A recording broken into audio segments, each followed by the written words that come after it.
ఈరోజు మనం ఒక గొప్ప కెప్టెన్ గురించి మాట్లాడబోతున్నామనైతే చెప్పాలి.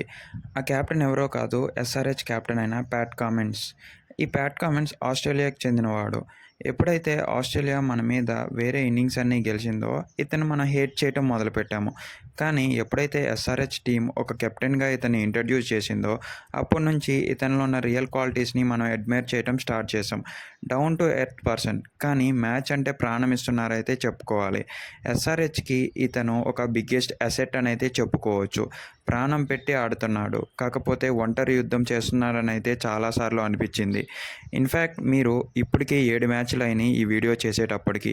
ఈ 7 మ్యాచ్‌ల్లో ప్యాట్ కమిన్స్ అయితే ఒక ఒంటరి యుద్ధం అయితే చేస్తున్నాడు. బాల్‌లో వికెట్ తీస్తున్నాడు, ఫీల్డింగ్ చేస్తున్నాడు అండ్ టాప్ నాచ్‌గా బ్యాటింగ్ 200+ స్ట్రైక్ రేట్‌తో ఆడుతున్నాడు వచ్చినప్పుడు. ఇతను ఏం చెప్పినా కూడా ఎస్ఆర్‌హెచ్‌కి తక్కువే అనైతే చెప్పుకోవాలి. టు బీ ఫ్రాంక్, ఎస్ఆర్‌హెచ్‌కి బిగ్గెస్ట్ అసెట్ అంటే ఇతనే అని కూడా చెప్పుకోవచ్చు. ఈ స్కోర్ రావటానికి మరియు ఈ స్కోర్ రికార్డ్స్‌ని పెట్టడానికి కూడా ఇంత ఫ్రీడమ్ ఇచ్చింది కెప్టెన్ అని కూడా చెప్పుకోవచ్చు. కానీ ఇతనికి ఇంకా సపోర్ట్ ఉంటే చాలా బాగుండనైతే అనిపిస్తుంది.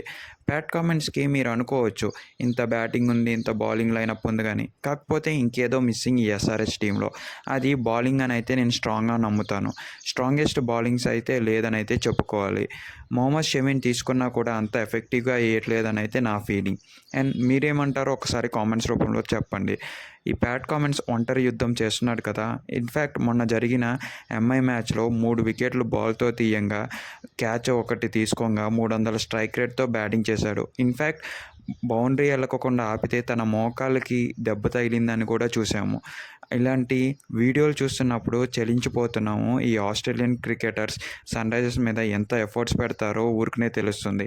ఇలాంటి ప్లేయర్స్ ఉన్నందుకు సన్‌రైజర్స్ ఎప్పుడూ గ్రేట్‌ఫుల్‌గా ఉండాలి. ఇక్కడి వరకు మా వీడియోలు నచ్చినట్టయితే తప్పుకోకుండా మీరు సబ్స్క్రైబ్ చేసుకొని ఆ లైక్ బటన్ అయితే నొక్కి వెళ్ళిపోతారని కోరుకుంటున్నాను. కింద డిస్క్రిప్షన్లో మన టెలిగ్రామ్ మరియు వాట్సాప్ కమ్యూనిటీల ఛానల్ ఉన్నాయి. ఇఫ్ మీకు ఇంట్రెస్ట్ ఉంటే ఒకసారి జాయిన్ అయిపోండి. అక్కడ మిమ్మల్ని ఏమీ డిసప్పాయింట్ చేయము.